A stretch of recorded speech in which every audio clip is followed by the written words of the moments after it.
तो हमारे online platform पर आप सभी का स्वागत है। तो हम मध्यकालीन भारत के इस सेशन की शुरुआत कुछ और चुनिंदा प्रश्नों के साथ करने जा रहे हैं। तो ज्यादा से ज्यादा आप शेयर कर दीजिए ताकि सब तक हमारा ये वीडियो पहुंचे और लोगों को महत्वपूर्ण क्वेश्चन से रूबरू होने का अवसर मिले। देखिए यहाँ पर सेशन की शुरुआत करते हैं। पहला क्वेश्चन है यहाँ पर, सल्तनत काल में दीवाने वकूफ किससे संबंधित विभाग था? अ है आय व्यय की कागजात की देखभाल करने से, जानवरों के व्यापार से, ब में है, स में है शाही कारखाने से, द में है बाजार व्यवस्था से। देखिए यहाँ आपसे पूछा है सल्तनत काल में दीवाने वकूफ पूछा है। सल्तनत काल में दीवाने वकूफ ये संबंधित विभाग था, ये आपसे पूछा है किससे संबंधित विभाग। में अ में दिया है व्यय कागजात देखभाल करने से, ब में है जानवरों के व्यापार से, स में है शाही कारखाने से और द में है बाजार व्यवस्था से। ध्यान रखे रहिएगा, दीवाने वकूफ जो है वो व्यय कागजात की देखभाल करने से संबंधित विभाग था। ठीक है, ए वाला आपका ऑप्शन सही है। और दीवाने वकूफ जो था इसका ये जो विभाग था ये जलालुद्दीन फिरोज शाह खिलजी ने निर्मित किया था। जलालुद्दीन खिलजी ने इसको निर्मित किया था। ठीक है, इस विभाग की स्थापना किसने किया था? जलालुद्दीन फिरोज शाह खिलजी ने, इसी ने इसकी स्थापना कराया था। ठीक, और ये व्यय कागजात की देखभाल से संबंधित था। दूसरा एक मामला ये भी है कि जो दीवाने वकूफ था ये दीवाने विजारत से संबद्ध था। किससे संबंधित था? दीवाने विजारत, दीवाने विजारत से ये संबंध था। और दीवाने विजारत क्या होता था? ये वित्त विभाग होता था। वित्त विभाग, ये क्या होता था? वित्त विभाग होता था। मतलब कि जो अर्थव्यवस्था से संबंधित विभाग होता था इसको दीवाने विजारत के नाम से जाना जाता था और ये इससे संबद्ध विभाग था। ठीक है, और इसकी स्थापना किसने किया था? जलालुद्दीन खिलजी ने किया था। ठीक, तो दीवाने वकूफ से संबंधित क्वेश्चन का जो पहला ऑप्शन है अ, वही सही है। नेक्स्ट क्वेश्चन पर आए, क्वेश्चन नंबर 2।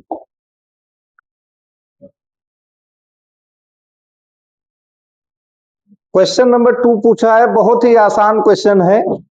मसाहत किससे संबंधित है? मसाहत पूछा है आपसे कि मसाहत किससे संबंधित है। ए है भूमि, बी है मुद्रा, सी है सेना और डी है न्याय।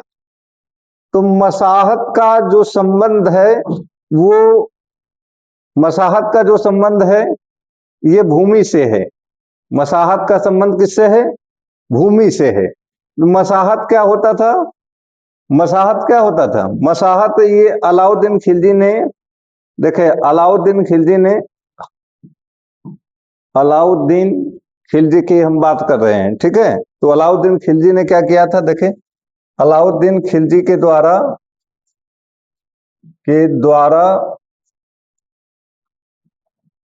ये भूमि माप का पैमाना था।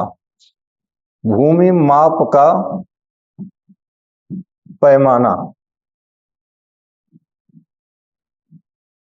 ये भूमि माप का पैमाना था और इसमें उसने आधार क्या बनाया था? बिस्वा को बनाया था। बिस्वा को आधार बनाया था। 20 बिस्वा बराबर 1 बीघा होता है। तो इसने जो मानक पैमाना बनाया था वो बिस्वा बनाया था और बिस्वा का जो पैमाना था 3600 वर्ग गज का होता था।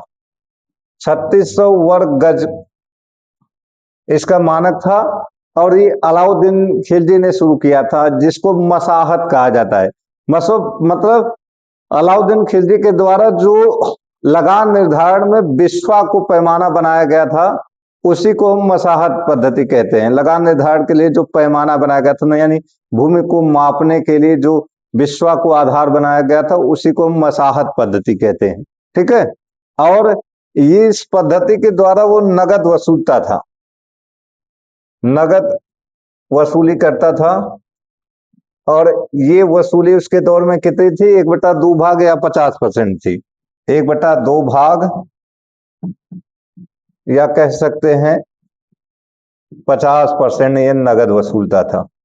ठीक है। और इस मामले में वो दिल्ली सल्तनत का पहला सुल्तान था। दिल्ली सल्तनत का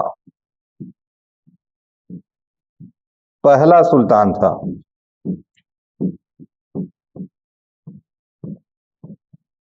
तो एक रोल मॉडल उसने तैयार किया, एक रोड मैप तैयार कर दिया, और इसकी जो व्यवस्थाएं थी उसको आगे चलकर हम देखते हैं तो शेर शाह सूरी और अकबर ने भी उसकी पद्धतियों को फॉलो किया था।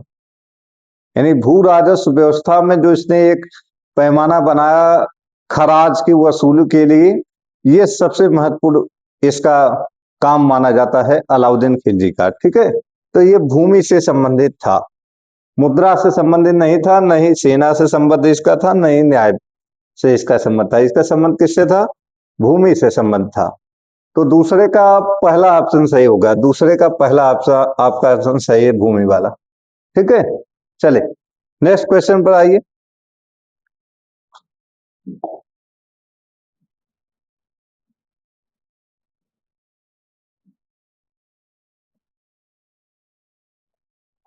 तीसरा क्वेश्चन है, सल्तनत काल में सहना-ए पील का क्या कार्य था? सहना-ए पील पूछा है। शाही पत्र व्यवहार से संबंधित था, हस्तशाला का अध्यक्ष, घुड़शाला का अध्यक्ष, इसके बाद यह गुप्तचर विभाग का प्रभारी। देखिए अब यहां व्याख्या जरा सा करें तब चीजें स्पष्ट हो जाएंगी।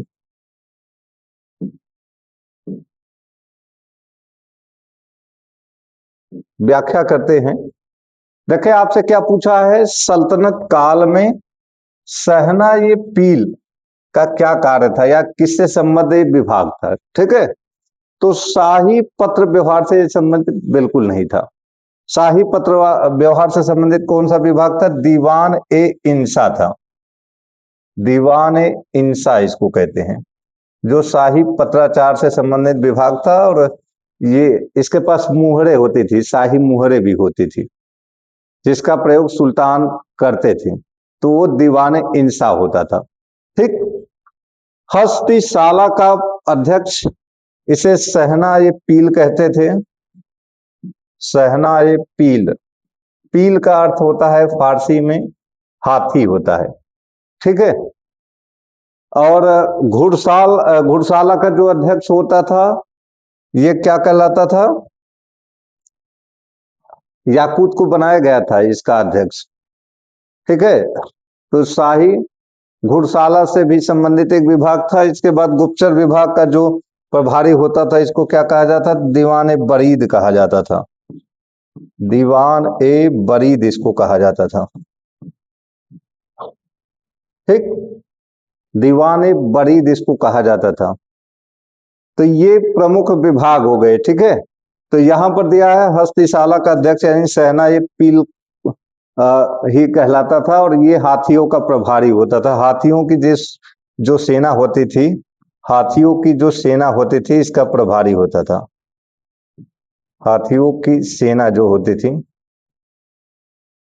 इसका ये प्रभारी होता था। और घुड़शाला का अध्यक्ष यानी अस्तबल का भी प्रमुख एक होता था। ये भी एक महत्वपूर्ण पद होता था। रजिया के दौर में भी एक महत्वपूर्ण पद था, उससे पहले भी एक महत्वपूर्ण पद माना जाता था। ठीक। तो यहाँ पर बी वाला आपका ऑप्शन सही है। सल्तनत काल में जो सहना-ए पील था, ये हाथियों की सेना का अध्यक्ष था। देखे उस काल में हाथियों का भी सेना में इस्तेमाल होता था, घोड़ों का भी इस्तेमाल होता था, और पैदल भी सेना होती थी। ठीक है। तो इस कारण इसका बड़ा महत्व था। तो चले नेक्स्ट क्वेश्चन पर आते हैं।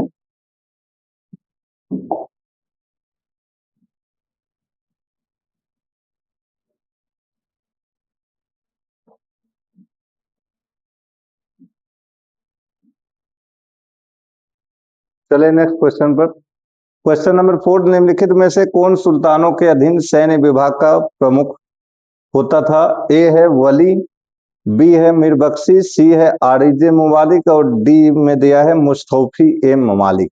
आपसे क्या पूछा है क्वेश्चन देखें, निम्नलिखित में से कौन सुल्तानों के अधीन सैन्य विभाग का प्रमुख होता था।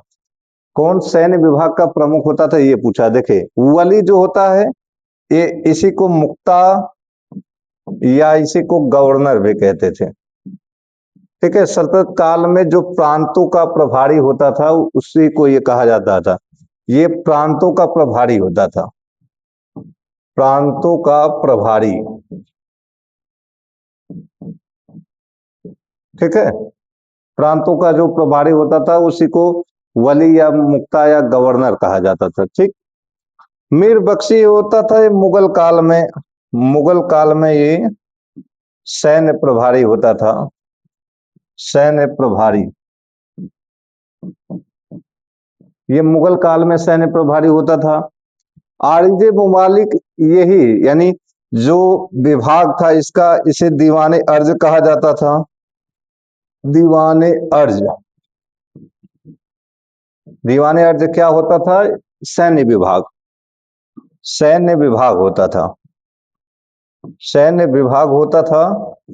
और इसी का प्रभारी सल्तनत काल में, इसी का जो प्रभारी होता था उसी को आरिज मुमालिक कहा जाता था या सेना प्रमुख कहा जाता था। मुस्तौफी मुमालिक जो होता था ये लेखा जोखा से संबंधित होता था, आय व्यय का जो लेखा जोखा होता था उससे संबंधित था ये आय व्यय। ठीक है, तो इससे संबंधित ये होता था। तो ये आपका हो गया सी वाला आपका ऑप्शन सही हो गया, आरिज मुमालिक यानी सुल्तानों के अधीन जो सैन्य विभाग का प्रमुख होता था इसको आरिज मुमालिक कहा जाता था। और ये जो दीवाने अर्ज था इसका जो पूर्व में नाम था इसको रावत ए अर्ज कहा जाता था, रावत ए अर्ज कहा जाता था। बलबन के दौर में इसको एक विभाग सेना के लिए बनाया गया जिसको दीवाने अर्ज कहा जाता था और इस पर पहली नियुक्ति उसने किसका किया था? इमाद उल मुल्क का किया था। ठीक है, इमाद उल मुल्क को इसने आरिज मुमालिक बनाया था। ठीक, तो ये आपका सी वाला आपका ऑप्शन सही है चौथे में। चले next question by, next question पर आते हैं।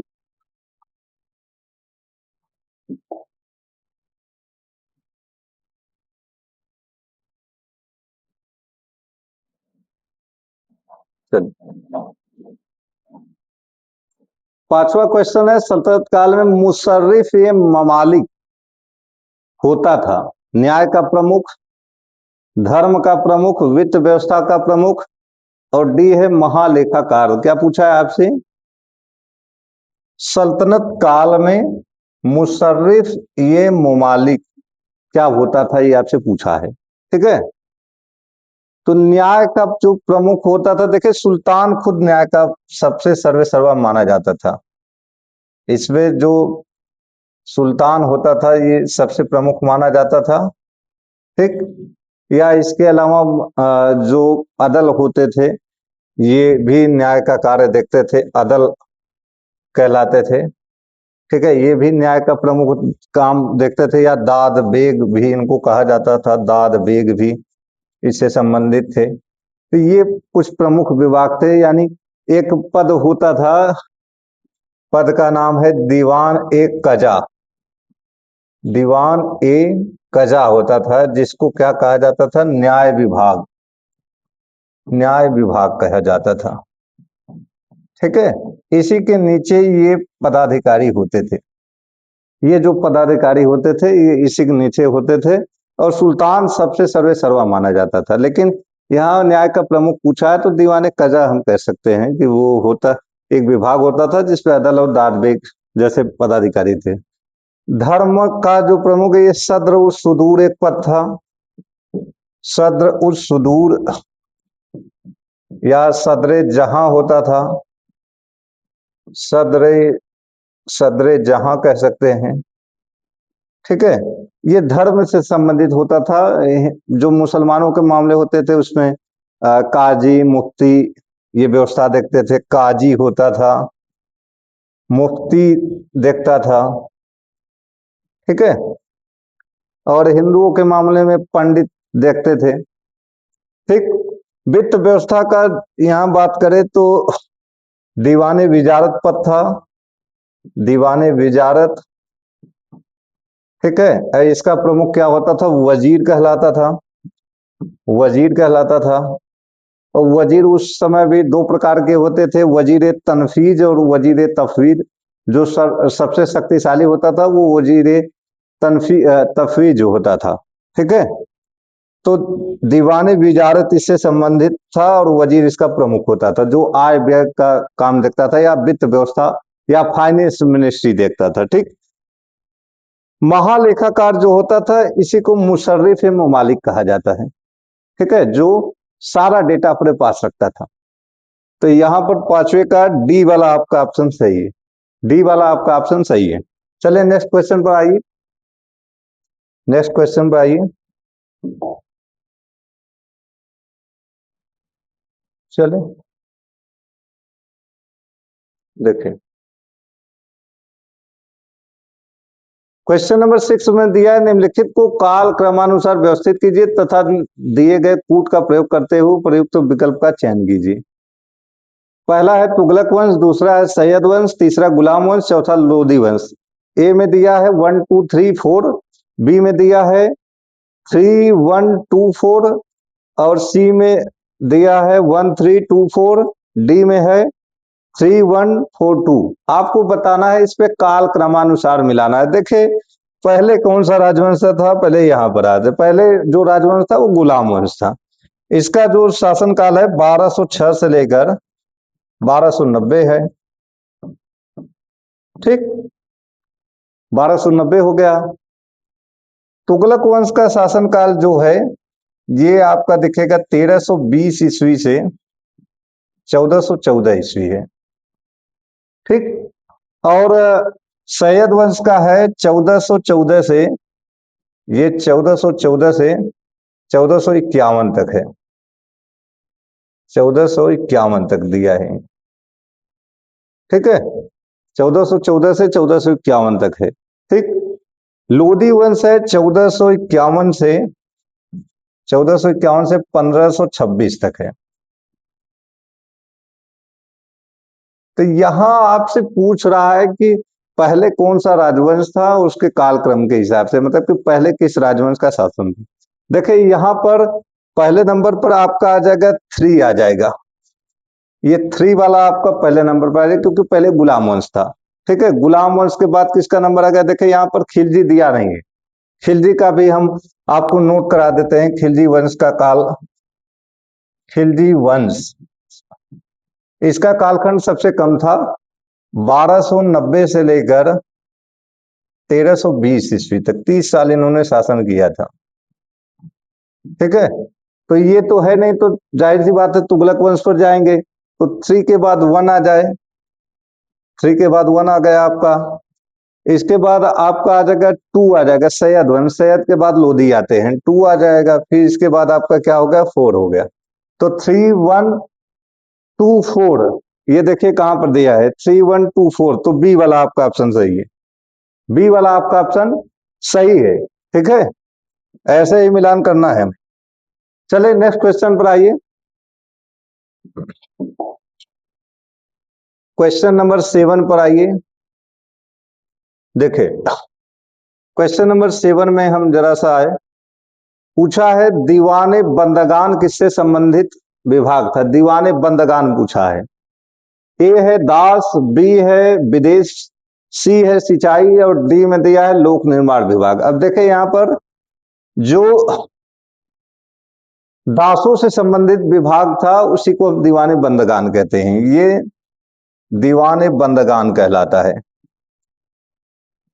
दीवान ए बंदगान, इसी को हम दास विभाग कहते हैं। ठीक है, और विदेश विभाग जो होता था ये दीवान रिसालत कहलाता था, दीवान ए रिसालत कहलाता था, ये विदेश विभाग था। ठीक। सिंचाई विभाग, इसको क्या कहा जाता था? सिंचाई विभाग दीवान अमीर को ही तो नहीं था, कृषि विभाग से संबंधित था। सिंचाई विभाग जो होता था, सिंचाई कर का तो हम देखते हैं कि उल्लेख मिलता है, जिसको हक शुर्ब कहा जाता था। ठीक है, तो सिंचाई विभाग जो है फिरोज शाह तुगलक से संबंधित। लोक निर्माण विभाग की बात करें तो इसको दीवान इमारत कहा जाता था, दीवान ए इमारत कहा जाता था।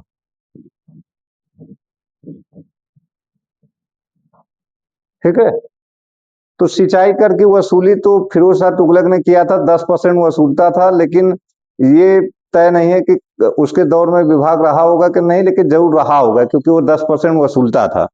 ठीक है, तो यहाँ पर दास से संबंधित जो विभाग है वो दीवाने बंदगान जो है वो दासों से संबंधित है। और इसकी स्थापना किसने किया था? फिरोज शाह तुगलक ने किया था, फिरोज शाह तुगलक ने किया था, तुगलक। और फिरोज शाह तुगलक को इस नाते उससे किया था क्योंकि इसको दासों का बड़ा शौक था, इसको दासों का बड़ा शौक था।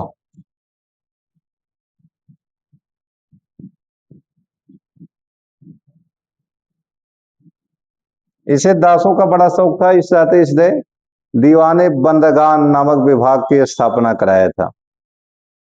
ठीक, तो आज का हमारा सेशन यहीं से समाप्त होता है। नेक्स्ट सेशन में हम कुछ और चुनिंदा प्रश्नों के साथ आपके सामने हाजिर होंगे। तब तक ले लिए जय हिंद, धन्यवाद।